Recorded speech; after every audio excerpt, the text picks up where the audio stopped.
The name Borden was the iron fist of Fall River, a dynasty that controlled the city's banks and owned its downtown streets. Rising from the grim trade of coffin making, Patriarch Andrew Borden built a multi-million-dollar empire defined not by luxury, but by a pathological frugality that bordered on madness. He forced his family to live like paupers in a house without running water, hoarding gold while starving them of freedom. But the silence of this self-imposed prison was shattered on a hot August morning in 1892. Andrew and his wife were found hacked to death, their faces obliterated by 19 blows of a hatchet. The prime suspect was not a stranger, but his own daughter, Lizzie, a Sunday school teacher who finally smashed the glass walls of her father's tyranny, proving that a house built on greed is destined to drown in blood. Growing rich from the dead. The foundation of the Borden dynasty was laid not in the bustling textile mills that defined the Victorian economy, but in the cold, quiet backrooms of the undertaking trade. To comprehend the pathology that would one day destroy the family, one must examine the specific nature of the money that built it. Andrew Jackson Borden, the patriarch, who would eventually die by the very violence he sought to repress, did not inherit his kingdom. He excavated it. Born into a withered branch of an old New England family, Andrew grew up in the long, cold shadow of poverty, watching his distant cousins thrive while his own father struggled to keep the hearth lit. This early deprivation carved a hollow space in his soul that no amount of gold could ever fill, instilling in him a terrifying, singular drive to accumulate wealth as a barrier against the chaos of the world. He began his professional ascent in the trade of death. As a young man, Andrew formed a partnership to create the firm Haynes & Borden, a company dedicated to the manufacturing of caskets and the management of funerals. In the mid-19th century, this was a visceral, tactile profession. Andrew spent his days handling the cold limbs of his neighbors, measuring their stillness, and calculating the profit margins on velvet linings and brass handles. He breathed in the scent of sawdust and formaldehyde, learning to view the human body not as a vessel of the spirit, but as inventory to be processed. This proximity to mortality stripped him of sentimentality. He learned that grief was a market, and that the dead were the only clients who never negotiated the bill. The wealth of the Borden family was thus born from the coffin maker's curse. Every dollar Andrew saved, every coin he placed in his lockbox, carried the weight of a final goodbye. He was known in Fall River not for his warmth, but for his terrifying efficiency. He would reuse screws. He would salvage wood. He would upsell a grieving widow on a mahogany box and then pinch pennies on the transport. This was not merely frugality. It was a form of psychological armor. Andrew believed that if he controlled the pennies, he controlled his fate. He was building a dynasty on the principle of contraction, spending nothing, saving everything, and trusting no one. The transition from undertaker to capitalist was driven by a ruthless hunger for tangible assets. Andrew took the profits from the funeral home, money literally earned from the grave, and poured them into the soil of Fall River. He began an aggressive campaign of real estate acquisition, targeting commercial properties in the heart of the downtown district. He possessed a predator's eye for weakness. When a local merchant stumbled, Andrew was there to buy the building. When a family needed to liquidate land to pay debts, Andrew was the buyer of last resort, offering hard cash at a discount. He did not buy these buildings to beautify the city. He bought them to extract rent. He became a landlord of biblical strictness, a man who treated his tenants with the same silent, icy detachment he had shown the corpses in his workshop. This accumulation of property marked the shift in the family's status. The Bordens were no longer just service providers, they were owners. They owned the Borden block, an imposing brick structure that housed offices and shops. Standing as a physical monument to Andrew's climb from the gutter, he diversified into banking, eventually taking a seat at the head of the Union Savings Bank. The coffin maker had become the banker, the man who held the mortgages of the town's elite. By the time he reached his 60s, Andrew Borden was a titan of local finance, possessing a fortune that would be worth millions in the modern era. However, the dynasty he was building was fundamentally flawed. Most patriarchs build empires to elevate their families, to provide them with the luxuries and status that come with success. Andrew Borden built an empire to feed his own neuroses. He viewed his family, his first wife, and later his daughters Emma and Lizzie, not as the beneficiaries of his labor, but as potential leaks in his financial hull. He brought the atmosphere of the funeral parlor home with him. The house was run with the silence and austerity of a crypt. He imposed a regime of extreme thrift that bordered on abuse. Despite his immense wealth, the Borden family lived below the standard of their own tenants. This disconnect between the reality of their wealth and the squalor of their daily lives created a toxic dissonance within the family unit. Lizzie and Emma Borden grew up knowing they were the daughters of the richest man in town, yet they were forced to wear patched clothes and live in a house without modern comforts. They watched their father lend money to the city for grand public works, while refusing to install a flushing toilet in his own home. The coffin maker's curse was not a supernatural hex. It was the inheritance of a worldview that valued dead capital over living people. Andrew Borden was constructing a vault, dragging his family inside and locking the door from the inside, unaware that by sealing them in with his money and his madness, he was creating the conditions for an explosion that would shatter the very legacy he had spent a lifetime securing. The empire was built on death, and ultimately it would demand a return to its origins, squeezing the town for every penny. The metamorphosis of Andrew Jackson Borden from a local undertaker into the financial kingpin of Fall River was not a sudden event, but a slow, calculated calcification of his soul. If the funeral home was where he learned the value of a dollar, the streets of Fall River were where he learned how to weaponize it. The post-Civil War era in Massachusetts was a time of ferocious industrial expansion, a period when the textile mills were devouring cotton and spitting out smoke, turning the Taunton River black with dye and profit. While other men sought their fortunes in the deafening roar of the looms, Andrew chose a quieter, more predatory path.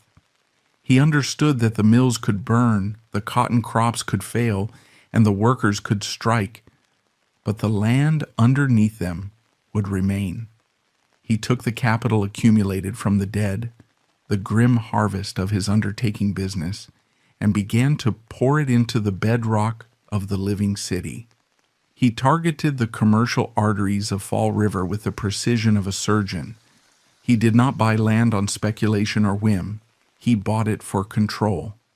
The acquisition of the building that would become the A.J. Borden Building on South Main Street was a declaration of his arrival. This was not a modest shop. It was a brick-and-mortar fortress located in the absolute nerve center of the town's economy. By owning the commercial real estate, Andrew effectively became the landlord of the city's commerce. He collected rent from the merchants, the lawyers, and the shopkeepers who kept the town running. His relationship with the community shifted from that of a service provider to that of an overseer. He walked the streets not to greet his neighbors, but to inspect his assets, his tall, gaunt frame casting a long shadow over the tenants who scrambled to have their payments ready on the first of the month. The tenants quickly learned that Andrew Borden was a man devoid of mercy. In the ledger of his mind, a late payment was not a mistake. It was a moral failing. He managed his properties with a terrifying austerity. Repairs were made only when absolutely necessary to prevent structural collapse. Aesthetics were considered a wasteful indulgence. If a roof leaked, he would patch it with the cheapest tar. If a window broke, he would replace it with the thinnest glass. He squeezed every building for maximum yield, treating his real estate exactly as he had treated the caskets, sturdy enough to do the job, but cheap enough to ensure the margin. He was extracting the wealth of Fall River 1 month at a time, siphoning the liquidity of the town into his own private reservoirs. This accumulation of tangible assets provided the leverage for his ascension to the pinnacle of local power, the banking sector. Andrew Borden did not merely deposit money, he became the money.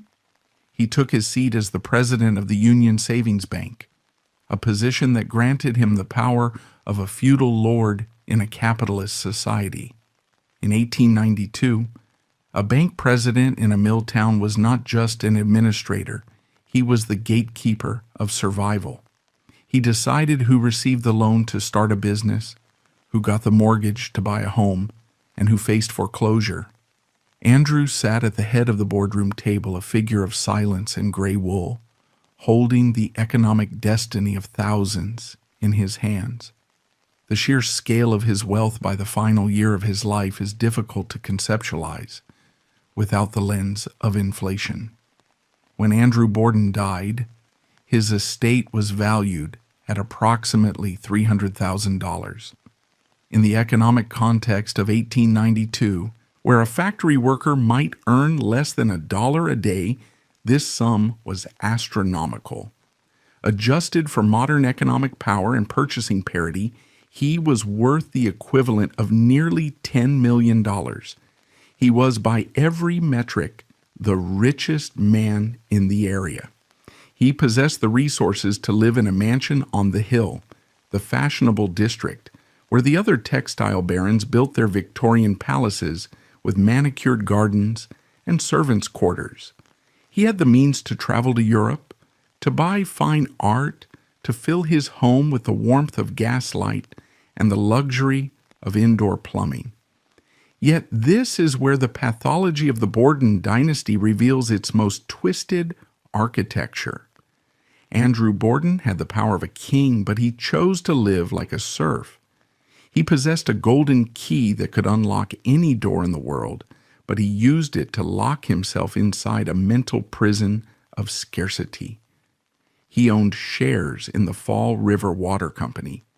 He literally owned a piece of the infrastructure that pumped clean water into the homes of the city.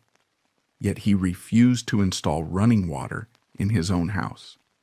He owned the gas company, yet he forced his daughters to navigate the dark hallways with kerosene lamps. He was a paradox that baffled and frustrated the elite of Fall River. They saw a man who had won the game of capitalism but refused to claim the prize. The rumors that swirled around the Union Savings Bank described a man who derived no pleasure from his wealth, only a grim satisfaction from its possession. He was known to walk to work every single day, rain or shine, to save the few cents of a horse car fare. He would stoop to pick up a stray nail on the sidewalk, pocketing it for future use. He wore the same black morning coat until it turned green with age, indifferent to the whispers of his employees. This was not the eccentricity of a genius. It was the obsession of a hoarder. He was hoarding potential. He was hoarding safety. Every dollar unspent was a brick in the wall he was building against a phantom poverty that no longer existed. But the most dangerous aspect of this transition was how it altered his relationship with his own blood. As his net worth climbed into the stratosphere, his paranoia deepened.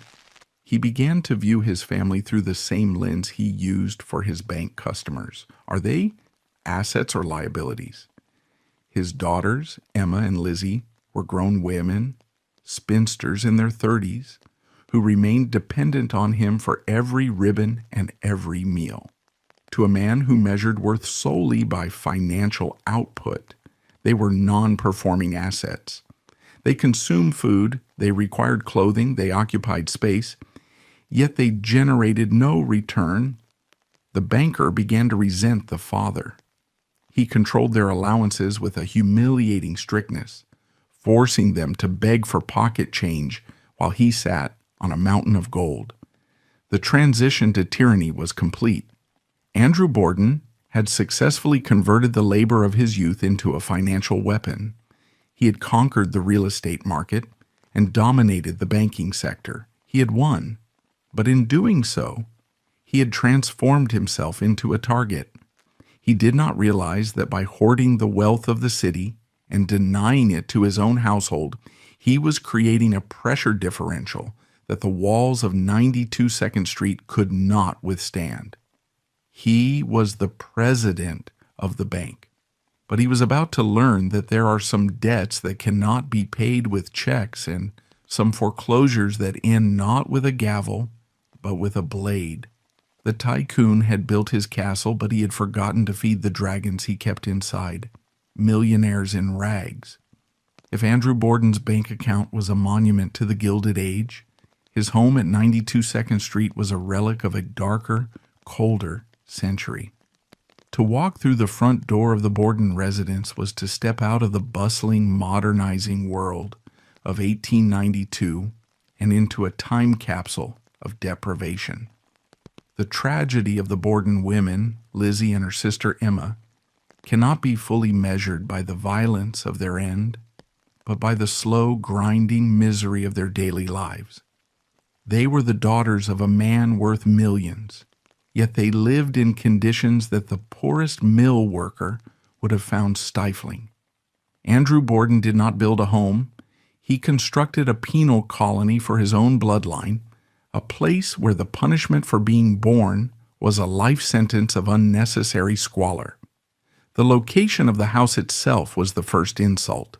A man of Andrew's staggering wealth was expected to live on the hill, the fashionable elevated district of Fall River, where the Victorian mansions sat on manicured lawns, catching the fresh breezes off the bay. That was where the society lived. That was where the air was clean. But Andrew chose to keep his family in the flats, right in the choking heart of the business district. Number 92. 2nd Street was not a retreat. It was a strategic outpost. It was located just steps away from Andrew's bank and his rental properties, allowing him to save time and shoe leather. The house was surrounded by the noise of commerce, the rattle of wagons, and the soot of the city. The Borden women could not open a window without inhaling the dust of the street. They were trapped in the commercial zone, living above the shop in spirit, if not in fact, isolated from the peers they were supposed to socialize with. But the true horror lay inside the walls. By 1892, the world was changing. The miracle of electricity was lighting up the cities. Central heating was banishing the winter chill. Indoor plumbing was transforming hygiene. Andrew Borden had the capital to modernize his home instantly. In fact, he owned significant shares in the local gas company and the waterworks. He profited every time a neighbor turned on a tap or lit a burner. Yet in a display of miserliness that borders on pathology, he refused to install these amenities in his own home. The Borden house had no electricity. While the rest of the wealthy world basked in the glow of the incandescent bulb, Lizzie and Emma were forced to navigate their lives by the dim, flickering light of kerosene lamps. The smell of burning oil permeated the drapes and the furniture, a constant olfactory reminder of their father's cheapness. But the lack of light was a minor inconvenience compared to the lack of water. There was no indoor plumbing on the upper floors of 92 2nd Street. There was no bathtub. There was no shower. In the sweltering heat of a Massachusetts August, when the humidity turned the house into a kiln, the women had no way to bathe properly. They were forced to wash themselves from basins of water carried up from the kitchen pump, a labor-intensive ritual that belonged to a bygone era. The humiliation of this existence was physical. They were wealthy women who could afford the finest perfumes in Paris, yet they lived in a house that smelled of sweat and stagnation because their father refused to pay for a pipe. The sanitary arrangements were even more degrading. The house relied on a water closet in the cellar, a primitive toilet located in the darkest, coldest part of the house. But for the women sleeping on the second floor, a trip to the cellar in the middle of the night was impractical. Therefore, the bedrooms were equipped with slop pails, chamber pots. Every morning, the daughters of the bank president had to perform the ritual of emptying their own human waste, carrying the buckets down the narrow stairs to the cellar to dump them. This daily walk of shame was a potent symbol of their status. Andrew Borden had reduced his family to the level of scullery maids. The stench of the slop pails in the summer heat was the smell of their captivity. It hung in the air, a silent, foul testament to the fact that Andrew valued the cost of a plumber more than the dignity of his daughters. The deprivation extended to the very food on their plates. Andrew Borden did not believe in waste, and he defined waste as anything that was thrown away before it was completely consumed, regardless of its state of decay. The kitchen was not a place of warmth and sustenance. It was a laboratory of frugality. The refrigerator was kept under lock and key, not to prevent theft by servants, but to prevent snacking by the family. Andrew controlled the consumption of food with the same rigor he applied to a foreclosure. The week leading up to the murders provides a nauseating example of this dietary regime. The family had been feasting, if one can call it that, on a giant roast of mutton. For days in the stifling August heat, the mutton was served, then reheated, then served again. It appeared as a roast, then as a cold cut, then as a stew, and finally as a broth. The meat turned gray and stringy, the fat congealed, the bacteria multiplied in the unrefrigerated air. Yet Andrew refused to throw it out. He forced the family to eat the rotting meat until they were physically ill. The Borden's stomach trouble that plagued the household in the days before the murders was likely not poison, as some rumors later suggested, but simple food poisoning inflicted by a millionaire who would rather risk dysentery than waste a nickel's worth of old sheep. This environment created a psychological pressure cooker. Lizzie Borden was a 32-year-old woman. In the Victorian era, she was already considered an old maid, but she was trapped in a state of suspended adolescence. She had no money of her own. Andrew gave his daughters no allowance, only doling out small sums for specific necessities upon request. Lizzie had to ask her father for money to buy ribbons, for money to buy fabric, for money to buy a stamp. She was a grown woman forced to beg for pocket change like a child. This financial impotence was a leash that kept her tethered to the house. She could not leave. She could not travel. She could not marry a man of her own standing because she had no dowry and no way to host a suitor in a house that smelled of kerosene and unwashed bodies. The miser's prison was not just about the lack of physical objects. It was about the abundance of control. Andrew Borden locked everything. He locked the front door. He locked the back door. He locked the barn. He locked the pantry. He locked the desk. The sound of keys jingling in his pocket was the soundtrack of Lizzie's life. It was the sound of the warden making his rounds. He created a world where access to the most basic elements of life, food, heat, light, exit, was granted only by his permission. Lizzie tried to maintain a facade of normalcy. She taught Sunday school. She joined the Women's Christian Temperance Union. She tried to project the image of the pious, wealthy daughter. But the strain of returning from a charity meeting to a house where she had to empty a chamber pot was fracturing her mind. She was living a double life, a lady in public, a prisoner in private. The neighbors whispered about Andrew's stinginess, but they couldn't see the full extent of the degradation inside the walls. They didn't see the moth-eaten carpets. They didn't see the cold mutton. They didn't see the way Andrew watched the coal scuttle to make sure no one used an extra lump of fuel. The house on 2nd Street was a place where time stopped and air stagnated. It was a vacuum where hope was slowly sucked out, replaced by a simmering, silent resentment. Andrew Borden believed he was being a prudent father, teaching his children the value of $1. In reality, he was teaching them to hate him. He was stripping away their humanity layer by layer, denying them the comfort, the privacy, and the dignity that their station demanded. He was compressing the atmosphere of the house until the air itself became explosive.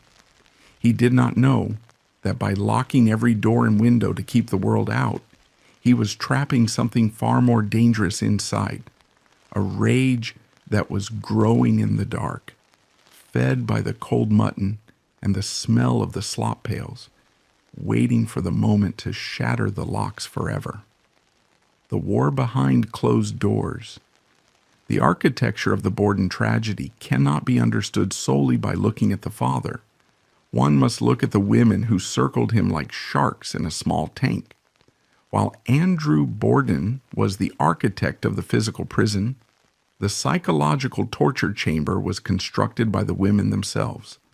The dynamic within 92 2nd Street was a Cold War that lasted for nearly 3 decades, a slow-motion collision between two factions that were locked together by law, but separated by a chasm of resentment. On one side stood the Borden girls, Emma and Lizzie, the blood daughters who believed they were the rightful heirs to the kingdom. On the other side stood Abby Durfee Gray, the woman who entered the house as a wife and died in it as a stranger. Abby Gray married Andrew Borden in 1865, 3 years after the death of his first wife, Sarah. In the practical, unromantic calculus of the 19th century, this was likely a merger of convenience. Andrew needed a housekeeper and a mother figure for his young daughters. Abby, a spinster in her late 30s with few prospects, needed security. She was a short, rotund woman, physically the opposite of her gaunt, skeletal husband. She was timid, docile, and by all accounts desperately wanted to be loved. She entered the marriage hoping to fill the void in the motherless home. Instead, she walked into a minefield. To Lizzie and Emma, Abby was never mother. She was an intruder. She was the other. From the very beginning, the relationship was defined by a deep, festering suspicion. The daughters, particularly Lizzie, viewed Abby not as a caretaker, but as a biological impossibility, a parasite attached to the host of their father's fortune. They watched her. They measured her consumption. Every dress Abby bought, every meal she ate, was calculated by the daughters as a deduction from their future inheritance. In a house where every penny was pinched until it screamed, Abby's very existence was seen as an expense. The tension remained a simmering undercurrent for years, masked by the polite repressiveness of Victorian etiquette. But the fault line finally ruptured over the one thing that mattered most to the Bordens: real estate. The incident that turned the Cold War into an active conflict is known as the Whitehall Street Transfer. It began when Andrew, in a rare moment of generosity or perhaps under pressure from his wife, decided to gift a house. He purchased a property on Whitehall Street and placed the deed in the name of Abby's half-sister. He did this to provide a home for Abby's family, a gesture of support for his wife's kin. To a normal family, this might have been seen as an act of charity. To Lizzie and Emma, it was a declaration of war. When the daughters discovered the transfer, the reaction was absolute and terrifying. They did not see a gift, they saw a theft. In their paranoid calculus, money was flowing out of the Borden reservoir and into the Gray reservoir. They believed that Abby was slowly manipulating their father, whispering in his ear, maneuvering to siphon off the estate so that her own family would inherit the fortune that Lizzie and Emma had suffered for. The rumor engine of the household went into overdrive. The sisters confronted their father, their rage so palpable that the stoic banker was forced to retreat. To buy peace, Andrew attempted a transactional solution. He essentially bribed his own daughters. He transferred the title of the grandfather's house on Ferry Street to Lizzie and Emma, a counter gift designed to balance the ledger. But the damage was done. The transaction proved to the daughters that their father's love was negotiable, and more importantly, it confirmed their worst fear. Abby was an active competitor for the gold. They accepted the house, but they did not accept the peace. In fact, they later sold the house back to their father for cash because they couldn't be bothered to manage it, preferring the liquidity of money they could hoard over the responsibility of ownership. After the Whitehall Street incident, the atmosphere in the house shifted from chilly to glacial. It was at this moment that Lizzie Borden performed a verbal amputation that resonates with forensic significance. She stopped calling Abby mother. For over 20 years, she had used the maternal title. Now she formally switched to Mrs. Borden. It was a linguistic knife severing the familial bond. When a servant asked her about her mother, Lizzie would snap, "Do not call her that. She is not my mother. She is a mean old thing." This was not teenage rebellion. Lizzie was a woman in her 30s. This was a calculated dehumanization. By stripping Abby of her title, Lizzie reduced her to the status of an employee or a tenant. She was no longer family. She was the fat woman who lived upstairs. The house was then physically partitioned. The dining room, once the center of the Puritan family unit, became a battleground. The daughters refused to eat with the parents. They would wait until Andrew and Abby had finished their meal and left the room before they would descend to eat the cold leftovers. The sound of silverware scraping on china in silence became the soundtrack of the home. If they passed each other on the narrow stairs, skirts would be pulled in tight to avoid physical contact. They existed in the same square footage, breathing the same stagnant air, but living in parallel universes. Lizzie took the segregation a step further. She fortified her bedroom. The layout of the house was peculiar. It lacked hallways on the second floor, meaning rooms connected directly to one another. To ensure that Mrs. Borden could never walk through her room, Lizzie moved a heavy desk against the door that connected her bedroom to her parents' room. She sealed it shut. She then installed iron hook locks on the other doors. She created a fortress within the fortress. She was locking herself in, but she was also locking Abby out.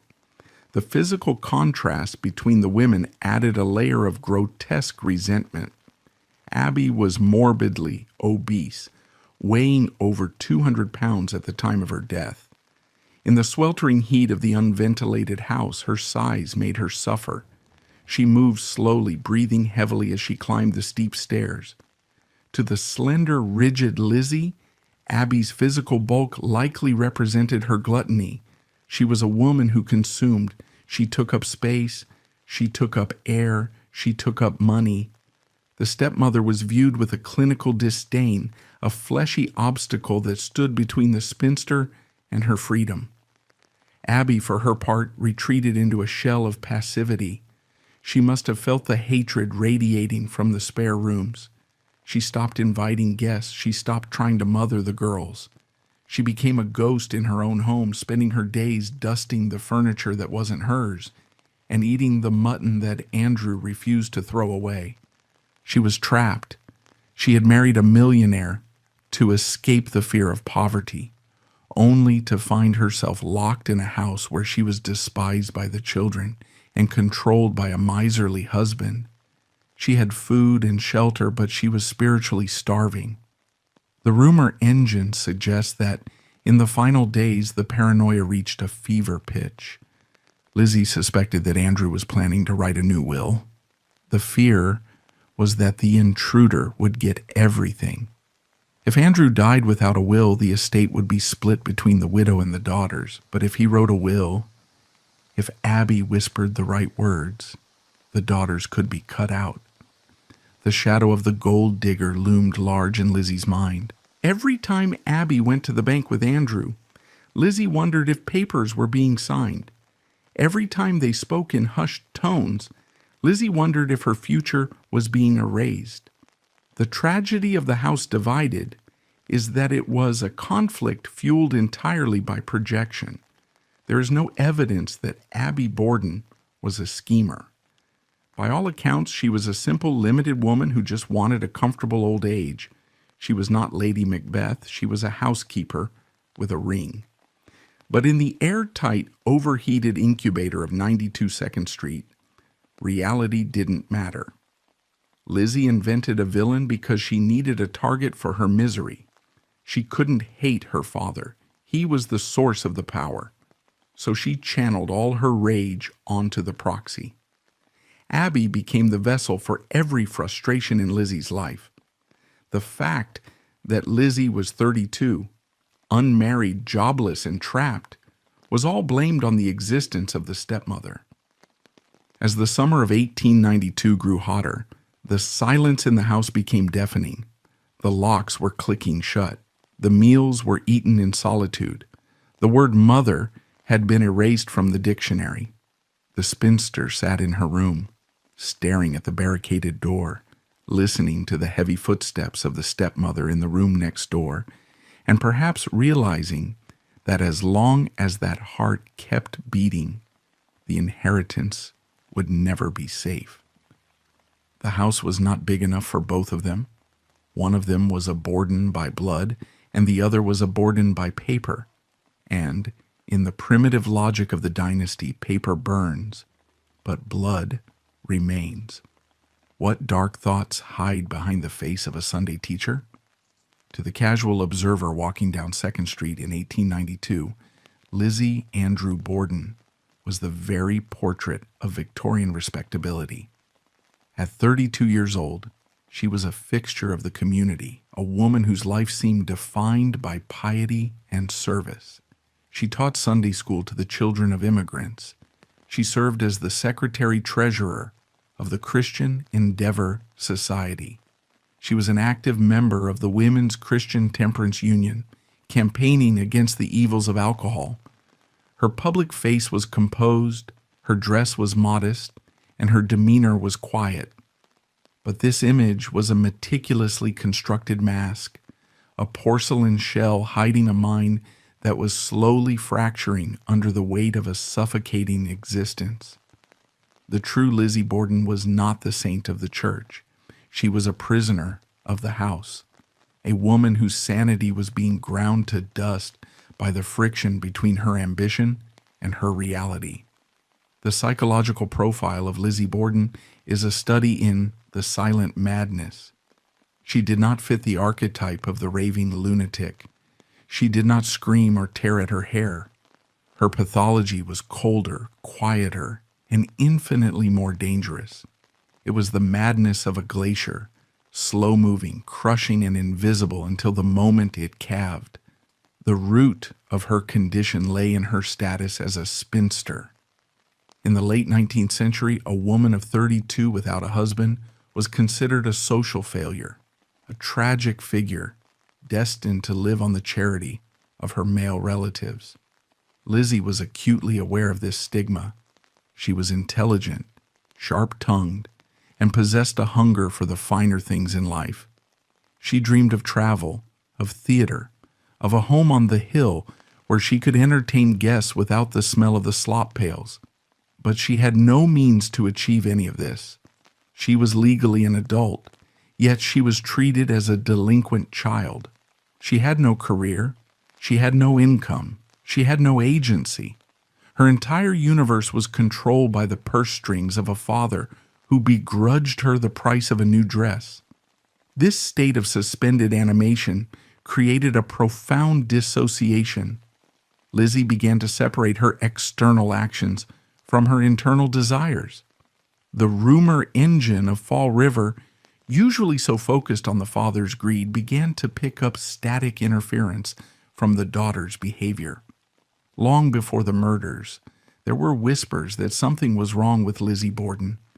The most telling symptom was her kleptomania. It was an open secret among the merchants of downtown Fall River that the daughter of the bank president was a thief. Lizzie would walk into a dry goods store, her head held high, and browse the counters. When she left, small items would vanish. A spool of ribbon, a porcelain figurine, a piece of jewelry. These were not items she needed to steal for survival. She was the daughter of a millionaire. Nor were they items of great value. They were tokens. The stealing was a frantic, desperate attempt to assert control. In a life where she was allowed to own nothing, stealing was the only way she could acquire something on her own terms. It was an act of rebellion against the miserly tyranny of her father. It was a way to feel a rush of adrenaline in a life of gray monotony. It was a silent scream. The mechanism Andrew Borden used to deal with this is forensic gold. He did not punish her publicly. He did not get her psychiatric help. He handled it like a business transaction. When a shopkeeper caught Lizzie stealing, they didn't call the police, they called the bank. Andrew would quietly pay the bill for the stolen goods, instructing the merchants to put it on his tab and keep their mouths shut. He covered up his daughter's crimes with his checkbook, just as he covered up the rot of his house with cheap paint. He enabled her pathology because acknowledging it would have damaged the Borden brand. He taught her a dangerous lesson, that rules did not apply to her and that money could make any sin disappear. This entitlement bled into her interactions with society. Lizzie was known to be imperious and haughty. She demanded the respect due to a Borden, even as she lived in squalor. She corrected people who called her Lizzie, insisting on Miss Lisbeth. She forged a new identity for herself, changing her name on her calling cards to distance herself from the plain, dull Lizzie. She was trying to rewrite her own character, desperate to be seen as a woman of sophistication rather than the daughter of a coffin maker. But inside the house, the mask would slip. The servants described Lizzie's moods as volatile. She would go days without speaking, moving through the rooms like a phantom, refusing to acknowledge her stepmother or her father. These spells were periods of intense, brooding silence. She would lock herself in her room for hours, staring at the wall or rearranging her meager possessions. It was in these hours of isolation that the resentment crystallized. She sat in the heat, listening to the sounds of the house, the creak of the floorboards, the jingle of her father's keys, the heavy breathing of Abby on the stairs, and she began to view them not as people, but as obstacles. The silent madness is characterized by a lack of affect. Lizzie Borden could look at a person she hated and smile pleasantly. She could wish a person dead and then ask them if they wanted butter for their bread. This ability to compartmentalize is chilling. It suggests a mind that has severed the connection between emotion and action. She had learned to hide her feelings so deep that she likely couldn't access them herself. She was a pressure cooker with the valve welded shut. There's a specific incident involving a dress that foreshadows the cold calculation of her mind. Lizzie had a dressmaker, Mrs. Raymond, come to the house. During the fittings, Lizzie would talk. She didn't talk about boys or parties. She talked about fate. She complained about her father's health, hinting darkly that he had many enemies and that she feared something was going to happen. She was planting seeds. She was writing the script of a tragedy before the curtain went up. She was preloading the narrative with the idea of an intruder, a tall man, a stranger who would come and destroy the family. This wasn't anxiety. It was rehearsal. The juxtaposition of the Sunday school teacher and the thief is the key to unlocking the crime. The jury would later look at Lizzie and see only the Sunday school teacher. They saw the Bible in her hand and assumed her heart was pure. They couldn't see the thief. They couldn't see the woman who felt entitled to take what she wanted without paying for it. They couldn't see that to Lizzie Borden, her father's life and her stepmother's life were just like the ribbons on the counter, things she wanted to remove, things she felt entitled to take because she had been denied so much for so long. Lizzie Borden was not crazy in the legal sense. She knew right from wrong. She knew the date and the time, but she was morally hollowed out. The years of living in the miser's prison, of emptying slop pails, of eating rotten mutton, of begging for pennies, had eroded her conscience. She had become a creature of pure need. The silent madness was a state of supreme narcissistic focus. She wanted out. She wanted the money. She wanted the house on the hill. And she looked at the two people standing in her way, the old man counting his coins and the fat woman dusting the furniture. And she realized that the only way to open the door was to remove the locks. By August of 1892, Lizzie Borden was a loaded weapon left on the kitchen table. She was calm. She was pious. She was helpful. She ironed her handkerchiefs. She read her Bible. And all the while, in the silence of her mind, she was sharpening the blade. The town saw a spinster. The mirror saw a slaughterer. A house built for murder. No walls, no way out. If the psychological tension within the Borden family provided the gunpowder, the physical architecture of the house on 2nd Street supplied the match. To the forensic eye, the residence at number 92 was not merely a passive backdrop for a double homicide. It was an active accomplice.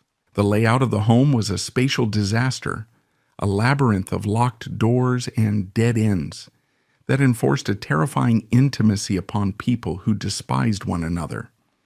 Andrew Borden had purchased the property not for its comfort, but for its proximity to his bank, and in doing so he forced his family into a structure that was designed to destroy privacy. The fatal flaw of the house lay in its reconfiguration. It had originally been built as a two-family tenement, designed to house separate households on separate floors. When Andrew converted it into a single-family dwelling, he did so with his characteristic refusal to spend money on structural changes. He removed walls, but failed to add the necessary arteries of a functioning home. The most glaring omission was the absence of a hallway on the 2nd floor. In a standard Victorian home, a corridor would allow a person to travel from a bedroom to the stairs without disturbing the other occupants. At 92 2nd Street, the rooms were linked like a chain. To get from the guest room at the front of the house to the back stairs, one had to walk directly through the master bedroom, where Andrew and Abby slept. To get from Lizzie's room to the dress closet, she had to pass the threshold of her parents' sanctuary. This layout obliterated the concept of personal space. Every movement was tracked. Every footstep was heard. A person could not use the chamber pot, cough, or weep without the sound vibrating through the thin walls of the adjoining rooms. For a family defined by hatred and suspicion, this forced proximity was psychological torture. Lizzie Borden, desperate for autonomy, responded to this architectural violation by turning her bedroom into a bunker. She moved a heavy writing desk against the door that connected her room to her father's bedroom, sealing it shut with a permanence that signaled total estrangement. She then installed iron hook locks on the other doors, creating a fortress within the house. The 2nd floor became a grid of barricades. Andrew locked his side, Lizzie locked hers. They lived in a state of siege warfare, separated by inches of plaster and wood, listening to the enemy breathe on the other side of the wall.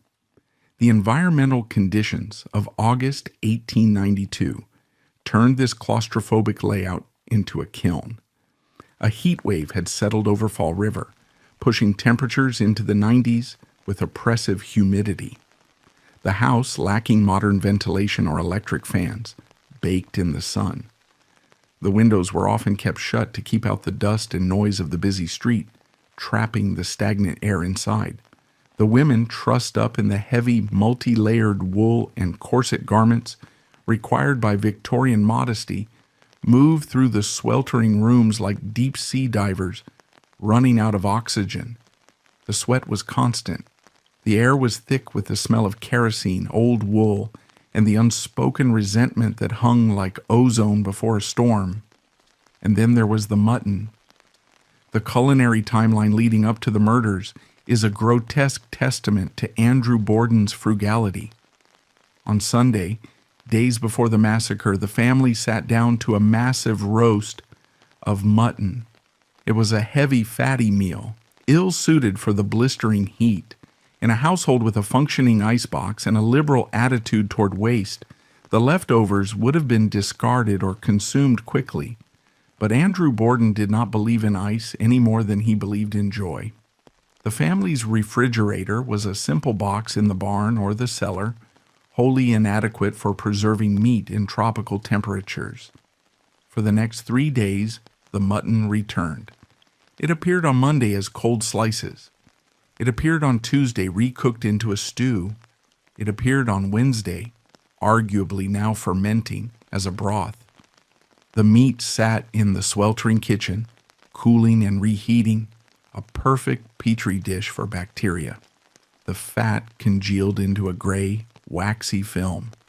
The smell of old sheep permeated the small dining room, mixing with the heat. Yet under Andrew's glare, the family ate it. To refuse the food would be to insult the provider.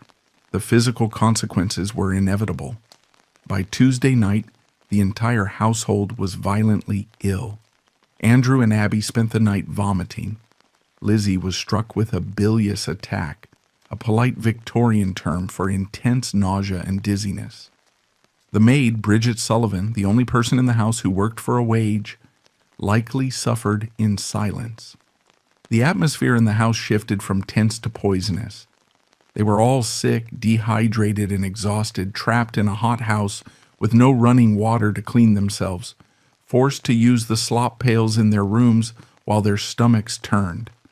This physical sickness added a layer of delirium to the proceedings. When the body is weak, the mind frays. The paranoia that had been simmering for years began to boil over. Abby Borden, clutching her stomach, confided in a neighbor that she believed she had been poisoned. She didn't suspect the rotting mutton. She suspected an assassin. She went to Dr. Bowen, the family physician, claiming that someone was trying to kill them. Andrew, ever the pragmatist, dismissed her fears and the doctor's concern, refusing to pay for a house call and grumbling that it was merely the summer heat, or perhaps the baker's bread.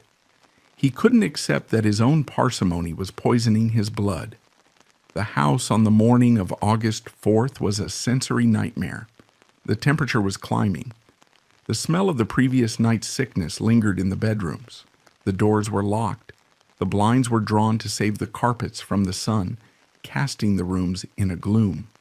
The silence was heavy, broken only by the sound of Bridget Sullivan washing the outside windows, a task ordered by Abby despite the girl's illness. It was a setting perfectly calibrated for violence. The architecture denied them escape. The heat denied them comfort. The food denied them health. Lizzie Borden sat in this pressure cooker, her head pounding, her stomach churning, listening to the footsteps of the stepmother upstairs. There was nowhere to go. There was no hallway to walk down to clear her head. There was only the wall, the locked door, and the overwhelming, suffocating presence of the people who controlled her life. The house had squeezed them together until there was no space left for air, only space for the swing of a blade. The trap was set, the bait was the family fortune, and the trigger was the sheer, unbearable proximity of their existence, buying freedom, with blood. The morning of August 4th, 1892 began with the mundane rhythm of a household that had long ago surrendered to a cold mechanical routine. The sun beat down on the roof of 92 2nd Street, promising a day of suffocating heat. Inside, the air was already stale. At the breakfast table, Andrew and Abby Borden picked at their meal, likely the remnants of the mutton, before Andrew prepared for his daily pilgrimage to the bank. He put on his heavy black coat, a garment entirely unsuited for the weather, and stepped out into the humid street at exactly 9 a.m. He left behind a house that was ostensibly secure, locked from the inside with 3 women remaining within its walls: his wife Abby, his daughter Lizzie, and the Irish maid Bridget Sullivan. By the time he returned 90 minutes later, the hierarchy of the home would be permanently dismantled by a blade. The timeline of the carnage suggests a precision that contradicts the chaotic nature of the wounds. The violence began shortly after Andrew left. Abby Borden, the heavy, slow-moving stepmother, went upstairs to the guest room to tidy the bed linens. It was a chore she didn't need to do. Bridget could have done it. But in a house of boredom, small tasks became significant. She was standing between the bed and the dressing bureau, a narrow trap of furniture, when the killer entered. The forensic evidence tells a story of an ambush. Abby was facing her attacker at the moment of the first strike. The hatchet caught her on the side of the head, a blow of such force that it spun her heavy frame around and sent her crashing face down onto the floor. She was helpless, trapped between the bedpost and the dresser. What followed was not a murder. It was an erasure. The killer stood over the prone woman and brought the hatchet down 18 more times. The blade hacked into the back of her skull, pulverizing the bone and driving fragments into the brain. The strikes were not efficient. They were repetitive, clustered in a tight grouping that suggests a singular, blinding focus on destroying the identity of the victim. There were no defensive wounds on Abby's hands. She never had a chance to fight. She simply ceased to exist, her blood soaking into the carpet, pooling around her head like a dark halo. Then the house fell silent. This is the detail that transforms the Borden case from a crime of passion into a study of psychopathy. For the next hour and a half, the killer remained in the house with the corpse. There was no flight. There was no panic. Lizzie Borden remained downstairs. She spoke to Bridget Sullivan, who was washing the windows outside. She told Bridget that Mrs. Borden had received a note and gone out to visit a sick friend. It was a lie delivered with the calm assurance of a sociopath. Lizzie moved through the rooms, perhaps ironing handkerchiefs, perhaps eating a pear, all while the body of her stepmother lay cooling in the guest room directly above the parlor. The ability to maintain a facade of domestic normalcy while standing 20 feet away from a fresh homicide suggests a nervous system completely detached from human empathy. At 10:40 a.m., the lock turned in the front door. Andrew Borden was home early. He had felt unwell at the bank. The mutton was still wreaking havoc on his digestion, and decided to return for a rest. The front door, heavily bolted by Andrew's own paranoia, was jammed. Bridget Sullivan heard him fumbling with the key and went to let him in. As she struggled with the triple locks, she heard a sound from the top of the stairs, a soft, low laugh. It was Lizzie, standing on the landing, looking down.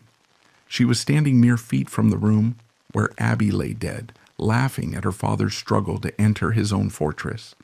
Andrew walked in, unaware that he was stepping into a tomb. He asked for Abby. Lizzie repeated the lie. She had a note. She went out. Andrew, tired and sick, accepted this without question. He went into the sitting room and lay down on the horsehair sofa for a nap. He removed his boots. He rested his head on a cushion. He closed his eyes. It was the posture of a man who felt completely safe, protected by his locks and his money. The second attack occurred roughly 15 minutes later. The killer entered the sitting room while Andrew slept. This time, the fury was focused on the face. The first blow likely killed him instantly, but the hatchet continued to fall. 11 times the blade struck, turning the banker's face into a ruin of bone and tissue. One blow was so violent it sliced his left eyeball in half, popping it like a grape. Another severed his nose. The attacks were centered on his sensory organs, his eyes, his nose, his ears, as if the killer wanted to stop him from ever seeing, smelling, or hearing the world again. The blood spray was directional, fanning out onto the wall and the picture frames. But Andrew's body did not move. He died as he had lived, rigid, cold, and alone. At 11:10 a.m., the silence was broken. Lizzie Borden shouted for the maid. "Maggie, come down. Father's dead. Someone came in and killed him." When Dr. Bowen and the police arrived, they found a scene that defied the logic of their small town. The contrast was absolute. The Victorian parlor, with its heavy drapes and stiff furniture, was now a slaughterhouse. Andrew Borden, the man who controlled the economy of Fall River, was reduced to a heap of bloody clothes on a sofa. His pockets were still full of cash and keys. Nothing had been stolen. The gold watch was in his vest. The diamond ring was on his finger. This was not a robbery. The behavior of Lizzie Borden in the immediate aftermath was forensically peculiar. She did not weep. She did not faint. She sat in a chair, her hands fluttering slightly, her breathing even. When the police asked her where she had been, she offered a series of shifting, nonsensical answers. "I was in the barn looking for sinkers. I was in the yard eating a pear. I was ironing." She had changed her dress. The police, blinded by the class prejudices of the era, handled her with kid gloves. They allowed her to retire to her room. They did not search her person for blood. They did not immediately search the house for the weapon. They simply could not process the idea that a woman of her station, a Borden, could wield a hatchet with such devastating force. It was not until later that the body of Abby Borden was discovered upstairs. The blood had already congealed, the skin was cold. The medical examiner realized the timeline immediately. Abby had died hours before Andrew. This fact shattered the theory of an outside intruder. A maniac from the street would not kill a woman, hide in a closet for 90 minutes without making a sound, and then emerge to kill the man. The killer had to be someone who belonged in the house, someone who could wait comfortably in the silence between the screams. The illusion of the Borden dynasty collapsed in that sitting room. The 19 blows to Abby and the 11 blows to Andrew had done more than end 2 lives. They had cracked open the walls of 92 2nd Street, allowing the world to peer inside. The neighbors, the police, and the press crowded onto the lawn, hungry for details. They expected to find a story of a burglar or a madman. Instead, they found a story of a locked house, a missing will, and a daughter with dry eyes who stood amidst the carnage of her parents and looked at the police with the same flat, impenetrable stare that her father had used to deny a loan. The bank vault had been breached, but the money was safe. It was the people who were broken. The Gilded Cage, Maplecroft, and the Lonely End, the trial of Lizzie Borden in June of 1893 was not a legal proceeding so much as a collision between the brutality of the forensic evidence and the fragility of Victorian gender norms. The prosecution presented the skulls of Andrew and Abby Borden. They presented the timeline, and they presented the impossibility of an intruder. But the defense presented Lizzie. They dressed her in black silk, gave her a fan to hide her face, and seated her in front of a jury comprised entirely of middle-aged men.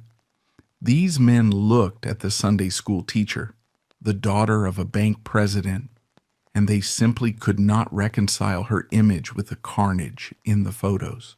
To convict her would be to admit that a woman of their own class could be capable of such primitive violence. On June 20th, after only 1 hour of deliberation, the foreman delivered the verdict, not guilty. Lizzie Borden did not cheer. She slumped into her chair, wept for a moment, and then stood up.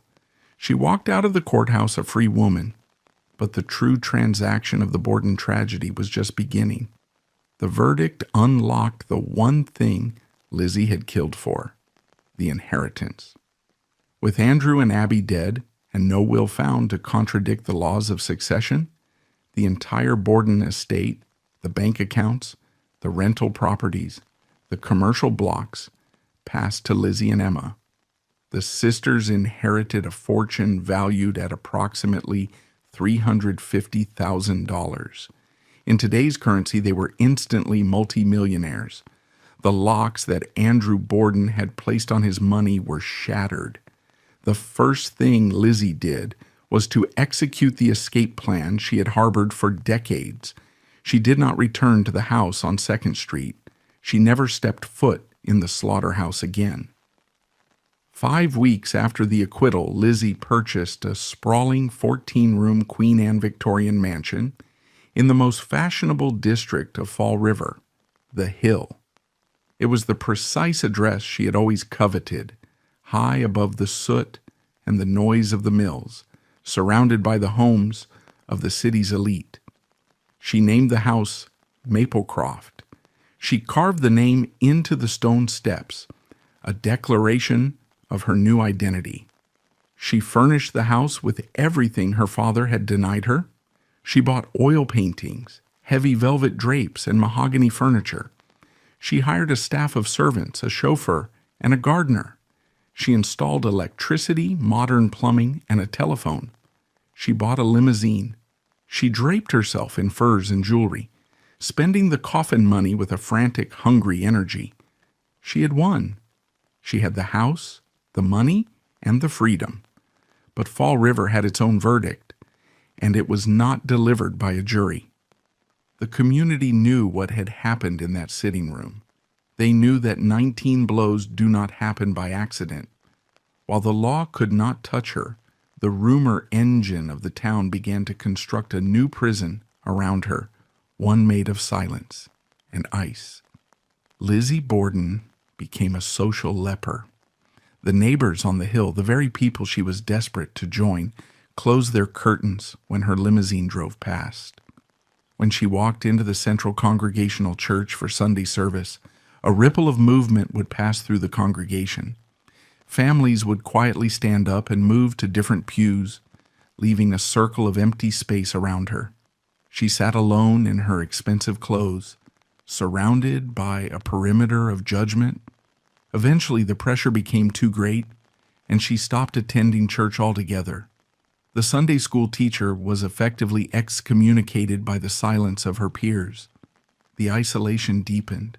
The children of Fall River, emboldened by the whispers of their parents, would gather outside the gates of Maplecroft. They threw gravel at her windows. They rang the doorbell and ran away. They chanted the rhyme that would become her legacy, a cruel nursery song that reduced the massacre to a playground taunt. Lizzie would sit behind her heavy drapes, listening to the voices of the children, calling her a murderer. She had escaped the physical prison of her father's house, but she was now trapped in a gilded cage of her own making. The only person who had stood by her, her sister Emma, eventually broke. For years, Emma had defended Lizzie, perhaps out of loyalty, perhaps out of fear. But the weight of the secret, combined with Lizzie's ostentatious lifestyle, cracked the bond. In 1905, after a fierce argument, rumored to be about a party Lizzie threw for a troupe of theatrical actors, a class of people Andrew Borden would have despised, Emma packed her bags and left Maplecroft. She moved to New Hampshire and never spoke to Lizzie again. The sisters lived the rest of their lives in absolute silence, carrying the truth of August 1892 to their graves. Left alone in the mansion, Lizzie's world shrank to the size of her property line. She became a phantom in her own home. She surrounded herself with animals, perhaps because they were the only living things that did not look at her with suspicion. She raised Boston Terriers.